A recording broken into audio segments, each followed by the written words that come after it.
По кратката пауза ние сме назад во студиото и со нашиот следен гостин, односно повеќе гости се, меѓутоа Војо Иванов, кој што на јавноста е познат како оној со животните.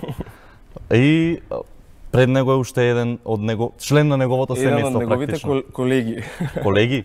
Па во овој случај колеги, заради тоа што сега настапува со мене, инаку Пабло е една од моите омилени клиенти, тоа се игуаните кои што секој лето ми доаѓаат на пансион, а имам фала Богу неколку. Да, Пабло ни е зелена игуана и е малце поголемка. Да, добар ден и за вас и за гледачите на Еден ТВ. За прв пат сум тука. Да, мислам дека си за прв пат тука. Да. Сега жалиме што не можевме сите твои гости да ги озвучиме овдека, меѓутоа да, разговорот нивно име ќе разговараме и со тебе.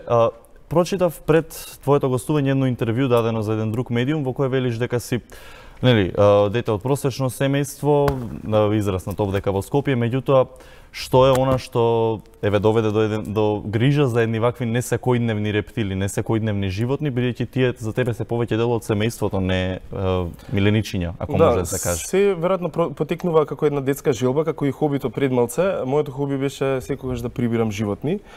Се надевам дека не направив многу проблем на тонот. Се надевам, да, но во секој случај идејата моја беше да прибирам и да собирам секаков тип на животни. И нели пораснав како оној со животните, прибирав цел живот и нели така и останав. Моето хоби остана како професија и моето дете во мене се уште живее. Иако оваа година веќе правам 20 години од активна работа, дури и на медиумите, од своја 15-та година јас веќе функционирам и како човек кој што презентира, јавно се бори за животните, за нивните права или можеби барем ако не друго да ги скрши сите оние табуа поврзани со поготово ваквите неразбрани доволно животни. Неразбрани мислиш во која насока? Па недоволно сватени, да речем животни кои што многу често се поврзуваат со страшни, со опасни, со отровни, нели змиите обично се ставаат во категорија на смртоносни, страшни предатори, може. Предатори, да. Или игуаните од со ваква димензија се секогаш поврзуваат со нешто страшно.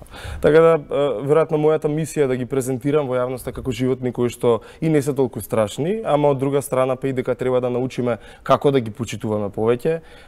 Беше присадни и јас останав, како што реков, 20 години со таа една. Кој е првото животно пред 20 години што ти го вдоми и што практично те одлучи? А сега малце Пабло ќе го предадеме, бидејќи е малце немирен ни прави. Па не, ама веќе му е претопло во ваква студио, сепак ваквата атмосфера не му е типична за него. Прво животно веројатно и не можам баш да се сетам, ама знам дека чував доста аквариумски риби, желки, и некако таква моја пасија кон рептилите уште во тоа основно училиште пројавив повеќе. Кабинетот по биологија беше како моја второ катче, втора детска соба. Желки, змии, жаби беа омилени мои во тоа време и така некако се почна. Игуана веројатно беше првиот екзотичен миленик и еве и ден денес мој најголем фокус е сепак рептилите. А неколку години живееше и со далеку поголемо животно, со крокодил, така? Да, скоро 10 години заедно со Кики, од пред 2 години живее во Скопската зоолошка градина, заедно со својот партнер и веќе убаво се прифатија и заедно живеат. Веќе можам да речем дека одат за озбилно. А ова пред тебе е? Тоа е геко. Многу од гледачите верувам и дека веќе го препознаваат. Тоа е леопард геко и едно баш практично животинче за чување по дома, бидејќи е миленик кој што не бара многу простор. Сепак е пустинско животно и тоа го прави да биде баш толерантно на во однос на исхрана, чување, начин на одржување на хигиена и слично. Како се прилагодуваат сите овие животни на нашите услови, бидејќи тие се далеку поразлични од нивниот природен хабитат, претпоставувам? Генерално идејата на луѓето кои што чуваат ваков тип на животинки е да направат што поприродни услови за нив, значи да може да се емитира некаква природа која што ќе даде што поавтентично живеалиште за нив, па дури и вадењето на бебиња од истите ќе биде уште поголем предизвик за секој терорист, човек кој што ги сака рептилите. Мене ми е драго што се повеќе има млади луѓе во Македонија кои што се занимаваат со ова, па веќе постојат и неколку Facebook групи кои што се баш посветени на рептилите или на ваквите животинки. Да би кажал ли дека тоа можеби кај нас станува еден вид на тренд? Па, Искрено не би сакал да речам дека сакам или посакувам да е тоа така. Можеби едно време беше, ама сега се повеќе луѓето мислам дека се филтрираат на таа тема. Сега веќе и луѓето мислам дека се повеќе знаат дека ако не го чувствуваат дека тоа треба да го, мислам дека нема да го направат. Сепак ова е нешто што не би можел да го одглумиш, мислам дека ако го сакаш или не го сакаш да ти биде по дома. Да, бидејќи мора да се биде дефиниран јасно околу чувствата со нив. Претпоставам, односно и од лично искуство знам дека екзотичните, односно дел од екзотичниве животни барем се полесни за одледување како домашни миленици за разлика од кучињата или мачките кои што бараат 3 пати дневно хранење. Така од тој аспект дали ти ги препорачуваш како домашни миленици? Апсолутно не препорачувам рептил за секого. Рептилите се специфични животни. Многу често кога луѓето земаат домашен миленик, чекаат или имаат очекувања во однос на емоциите и најчесто миленик се зема за тоа да ви го исполни слободното време. Но и можеби животинче или некакво суштество со кое што ќе може да споделите емоција, при тоа да не се плашите за некаков лош фидбек, нели? Доколку не ви се вратат емоциите и слично, и тоа многу често луѓето го земаат за да буквално си го добијат тоа, но и за да внесат малку природа во домот. Не очекувате такво нешто од рептил, секогаш кога ќе му сгрешите, тој ќе ви врати со природниот инстинкт, така да не очекувате дека ќе ви се радува змија кога ќе се вратите од дома, од работа, така да или не знам, пајак, тарантула, гуштер. Твојот порив не е токму тоа, твојот порив е нивно соодветно згрижување, така што со какви све животни си опружен дома и каква се нега ти им пружаш, бидејќи овдека имаме дел, да погледнеме можно само дел од нив, претпоставувам. Па да, ова е само дел од мојата фамилија. Видовме игуана, а тоа беше геко. Ова е камелеон, тоа е животното кое што нели успешно може да се адаптира. Јас често пати бидејќи работам и со деца, знам да им речам прав политичар меѓу гуштерите. И тие секогаш се смеат заради тоа што политичар велам заради тоа што секогаш глуми дека е страшен, дека е опасен и најчесто велам ама овој лаже како политичарите и тоа е така. Прилично ги сакам рептилите и некако се опседнав со нив, иако чувам и кучиња, мачиња, луѓето ме знаат и како нели голем љубител на истите. Иако работев и со поголеми екзотични животни, живеев и неколку пати на страна надвор од Македонија, се со идеја да добиам искуство и со поголеми животни, бидејќи дивите животни се моја пасија во глобала. Ама некако рептилите останав лојален на нив и сите оние да речам пропратни елементи околу нив, значи тука се бубачки, инсекти, одгледување на храна за нив. Сето тоа ми е пропратен дел од работата. Камаелео, иначе ова е нормално однесување на еден камелеон. Често пати знам да кажам и старите грци рекле камаелео, тоа значило да ме гуштеров што се чатели за да изгледа како лав. Затоа така се чатели се фрла. Не е вознемирено од можеби преголема гужва во студиото? Знаеш како, не е природна средина, не можам да речам дека му е пријатно, ама во секој случај неколку секунди во интерес на тоа да го презентираме, за да луѓето, пак ќе речам, го доближиме до нив. Ова е нормално однесување на еден поготово мажјак. Хире веќе има неколку настапи позади себе на детски дендени, да, веќе и се размножува, се пари. Фактот дека они веќе со години се размножуваат во терариум, ни дава едно чувство дека сепак се доста адаптирани и прилагодени. Они се сите родени веќе неколку генерации наназад во терариум, така да сето тоа е нормално за нив. Сега искрено не сум запознаен околу законската регулатива кога станува збор за ваков вид на животни, но дали сметаш дека е потребно до прецизирање околу начинот на кој што тие може да се одледуваат и носат во нашата земја и да, знаеш како, не е тоа некој голем бизнис во Македонија, тоа некако години наназад веќе не е ни предмет на некаков интерес, иако постои нели онаа конвенција која што ги штити во однос на нивната трговија. Јас поголем проблем гледам во тоа што ние со години наназад не го решаваме проблемот кој што веќе постои во државата, а тоа е проблемот со уличните животни, проблемот со нерешавање на статусот на домашните миленици, заштитата на сопствениците од оние трујачи кои што постојано ги гледаме во градот и некако повеќе би сакал да ја видам овој пат општинската поготово власт повеќе фокусирана не на тоа како да ги уплаши љубителите на животни, туку како да застане на нивна страна за да може да ги придобие. Изградува на паркови за домашни миленици по мене не е доволно, бидејќи некако јас тоа го гледам повеќе како нивна идеја за некаков профит, во смисла, ќе си оградиме едно дворче, ќе го крстиме дека сме нели pet friendly, а при тоа нема да овозможиме никакви пропратни услови за да функционираат нормално, но и фактот дека оние трујачи, поготово изминатава зима, беа толку актуелни, а воопшто ништо не се превзема на таа тема и ниту пак се придонесе нешто да се промени. Мене малку повеќе ме плаши, но и ме нервира во исто време. Останува се на љубителите на животни, на социјалните мрежи, на оние неформални групи, на неколку здруженија кои што веќе постојат, кои што нели се борат и понатаму, ама некако властите ги гледам како најглавни во решавање на овој проблем. Можеме да констатираме дека животните во Македонија немаат апсолутно никаква заштита, ниту пак права. Фактот дека вие имате стационар како што нели врдариште, а при тоа тој не е никако регулиран. Мислам дека колку што го слушнав господин Шиликов, тој вели дека дури немаат ни имотен лист. Не сум сигурен, ама во една негова изјава дури такво нешто слушнав. Ви кажува дека дури изминатите години тоа воопшто не се ставало како точка на дневен ред нешто сериозно. Тамо кучиња, така вардар ги туриме и ќе го решиме проблемот. Сметаш дека таков е односот на властите? Апсолутно. Мислам сето тоа го докажува истово. Заради тоа и ќе видите вие луѓе кои што самите си ја превземаат власта во свој раци, велат каде бе со овие улични кучиња, јас ќе ги решам, и имате некои такви градски шерифи, локални, кои што се трудат нели со отров да го решат истото, кое што апсолутно е погрешно, кривично во исто време, но знаете како, кога не се осеќаат доволно во доверба дека власта ќе им го реши тоа, нели си ја превземаат во свој раце. Така, ги спомна здруженијата и активистите за заштита околу правата на животните, меѓутоа формално, доколку не се лажам, ти не си член на ниту една од граѓанските здруженија и иницијативи, туку сам, да речеме, сам ја водиш својата борба. Зошто така одлучи? Знаеш како, јас ќе ти го поставам истото прашање, зошто постојат толку здруженија за заштита на животни, ако имате иста цел да ги заштитите животните? Сметаш дека постои некој раздор поради профит, поради одредени различни цели или некакви лукративни можеби? Искрено, бидејќи стварно не сум дел од ниедно, официјално сум поддржувач на сите и навистина сите ги почитувам и секогаш помагам за нив. Нивната главна кауза. Ама не осеќам потреба да ги некако категоризирам. Мене ми е драго да има што повеќе луѓе кои што сакаат и почитуваат животни. А дали ќе се формираат други здруженија, навистина не ми е. Многу често ми доаѓале луѓе љубители као ајде да си формираме нешто здружение. Мислам, навистина немам амбиции за такво нешто. Имам 35 години, 20 ги вложив во љубов и грижа кон животните, немам намера понатаму некако да се некако тоа профитира.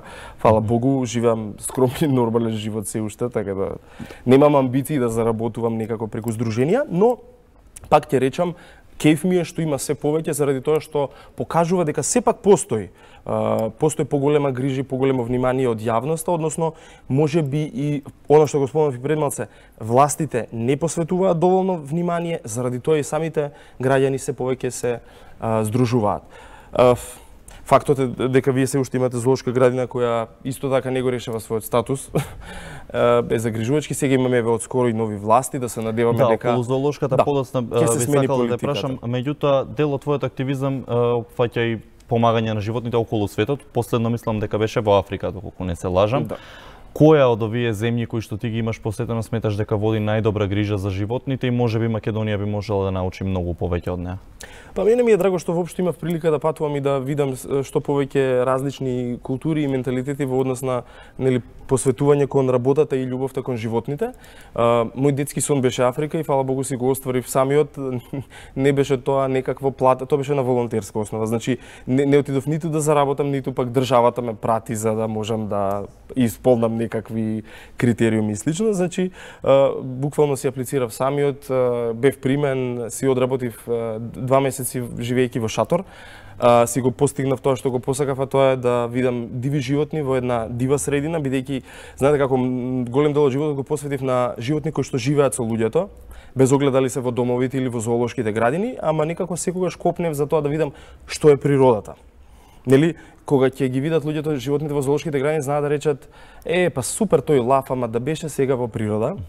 И некако посакав, или моја голема желба беше како вистински биолог, но и љубител и познавач на животните. Не е само кеј во прашање, отидов за да ги видам нели од другата страна. Во нивното природно живеалиште. Во нивното природно живеалиште. Па така вие во Африка имате контрацептивни средства за лавовите, лавиците, за слоновите, бидејќи голем дел од националните паркови веќе не може да го контролираат тоа што ние сме го направиле како штета во минатото. Па така можам слободно да кажам дека голем дел од природата веќе крајно ограничена во однос на нивната слобода. Животните живеат сепак во одредени резервати кои што се контролирани од луѓето, тие се хранети од луѓе, контролирано е нивното парење, што значи дека дури и онаа идила за природата или за слободата, се помалку сме свесни колку животните можат да ја добијат, а притоа секој од нас може да смени нешто од неговите навики, колку што ќе придонесе кон онаа еколошка свест, односно некако да придонесе барем за планетава да не оди толку на лоша страна. Така, имајќи ги предвид сите овие работи што сега ги кажа, дали си, да речеме, поддржувач на концептот на зоолошки градини каде што луѓето буквално идат да ги гледат животните изложени зад решетки? Малце ќе те коригирам, бидејќи модерниот пристап кон зоолошките градини не е да се гледаат животни во решетки, туку да се контролираат животните исто како што ги контролираат и оние животни кои што се во природата. Но од друга страна пак тоа се институции веќе кои што со години постојат и функционираат насекаде во светот. И мојата идеја или барем желба како сакам да ги видам или да ги гледам зоолошките градини во иднина е тоа да модерната зоолошка по мене треба да има што поголем простор за животното, онолку колку што можете да му овозможите, да може да придонесете во некаков светски програм за заштита на одредени видови, бидејќи голем дел од видовите, како вклучувајќи го нели носорогот, зависат токму од институциите кои што ќе посветат внимание на ваквите животни. За жал, владите, не само кај нас, туку секаде во светот, се помалку гледаат да вложуваат во наука и се помалку буџет двојат за заштита на животните, бидејќи не гледаат комерцијално нешто во тоа. Зоолошките градини по мене треба да се институции во кои што ќе се прибираат и средства, но и ќе се едуцира јавноста како ќе поткренете нели јавна свест во однос на тоа што правиме кон планетата, а и да не заборавиме дека една цела генерација животни, генерација мислам на наназад неколку, кои што веќе се раѓаат во зоолошки градини. Фактот дека во Америка живеат повеќе тигри него во Индија е малку фрапантен, ама е реален. Индија се повеќе ги уништува своите шуми, се помалку животните имаат право на живот во својата природна средина. Да не заборавиме дека големите брендови, како оние за гардероба, кои што во моментов ја носиме, се шијат, се фарбаат токму во Индија, токму во Виетнам, каде всушност живеат и животните. Да не заборавиме дека голем дел од еколошката храна, која што е органска, био, ананасот, чија, авокадо и голем дел од продуктите кои што денес ги имавте на трпеза, бананите, вклучувајќи ги, каде растат? Не растат во ресен. Значи, тоа се се продукти кои што секој од нас ги користи секојдневно, а нема поима од каде доаѓаат. И да, можеби несвесно само го шириме уништувањето. Свесно ќе ви кажам дека живее во савана и знам што значи уништување и земање на саваната за пазарот во Европа. Токму тоа го правиме секој од нас. Зборуваме за обичниот конзумент, можеби не е свесен дека во моментот тоа што го јаде на маса придонело за уништување на живеелиштето. Мојата мисија всушност, зошто и нели го правам сето ова е на еден начин поттикнување на таа јавна свест во однос на еколошката свест. Така, промената на раководството во Скопската зоолошка градина, претпоставувам дека има уште некој од милениците. Има повеќе. Па можеме да ги презентираме друго поставам следново прашање. Промената на менаџментот на зоолошката градина не помина нели безгласно, бидејќи ново избраниот директор претходното негово искуство се базира на менаџирање на дискотеки. Па еве во таа насока дали ти можеби имаш некакви очекувања од Скопската зоолошка градина, која што факт е дека изминативе години се наоѓаше во можеби и очајна состојба. Но пред да ми одговориш, би те замолил за името на змијата. Да, тоа е пченкарена змија. Дека да, пченкарен смок. Пченкарен смок, да. Многу од гледачите сигурно знаат за смок, сега се прилично актуелни бидејќи нели доаѓа топло, доаѓа лети, обично паника ги фаќа, ама реков често пати работам и со деца и правам баш едукативни програми со нив и знам да ги искористам за еден вид на промоција на еден мит. Многу често старите македонци велат, секоја куќа има свој чувар или смок кој што ги чува темелите на секоја куќа и има нели приказна поврзана со тоа. Ама пак приказната ја вртам кон тоа дека сепак оние старите селани имале една култура многу поголема од онаа денес, бидејќи за нив било свето животно со огромна почит и се верувало дека ги чува од зло, па веројатно и на тој начин ги успеале да ги заштитат заштита ти толку долго време. Постои една змија која што мене ми е омилена, се вика леопардов смок, а живее во Македонија, зборам од нашите. Ке морам, извинете, прекинам и би сакал доколку може, да, бидејќи чував буквално ист пченкарен смок. За кој што всушност се информирав од тебе околу негата и како всушност треба да се одгледува змијата. Извини. А во однос на зоолошката градина, тоа ми е некако тема од детството. Имав 14 години кога почнав да работам тамо, волонтерски чував многу животни и ден денес соработувам со сите вработени внатре. Но знаете како, тоа е веројатно таква државна институција која што да не забораваме дека напред на зоолошката стои едно знакче кое што вика, нели, ЈУ, тоа е јавна установа, тоа значи јавни пари, тоа значи наши пари, односно всушност тоа е институција која што треба да биде, нели, паблик и да биде отворена за јавноста. Значи заради тоа и цело време апелирам на тоа дека ние сме тие кои што ќе критикуваме една критична маса која што ќе треба, нели, да мотивира некаков прогрес. За жал, кај нас години назад се вложија многу пари, поготово во последниве неколку години, за зоолошката да изгледа добро и морам да признам дека навистина се промени. Значи има доста живеалишта кои што, да речем, ајде, и задоволуваат дури и европски стандарди. Па дури ако ја споредите Скопската зоолошка градина со овие од регионот, од Балканот, може да речем дека е на едно прилично добро ниво, ама многу често ги споредувам и тоа е факт дека е така, вие можете да имате едно вака навидум супер семејство, да имате маж, жена, 2 деца, една супер куќа на 3 ката, една добра кола, добар автомобил, ама ако љубовта помеѓу родителите не постои, отсуствува или нешто е фейк тука, нели? Тогаш суштината се губи. Е токму така, тоа е институција која што треба да создава љубов, да создава живот, треба да создава производ.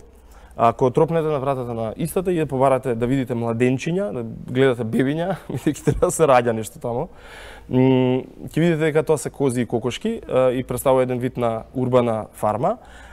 За жал, со години наназад не се создаваат продукти како живи животни со кои што вие ќе учествувате во некаков светски проект во кој што интернационално ќе разменувате животни, нема само да добивате, туку и ќе давате животни, ќе помагате да се заштитат одредени видови, ќе се вклучите во некаков меѓународен програм, но и ќе имате ваша едукативна програма.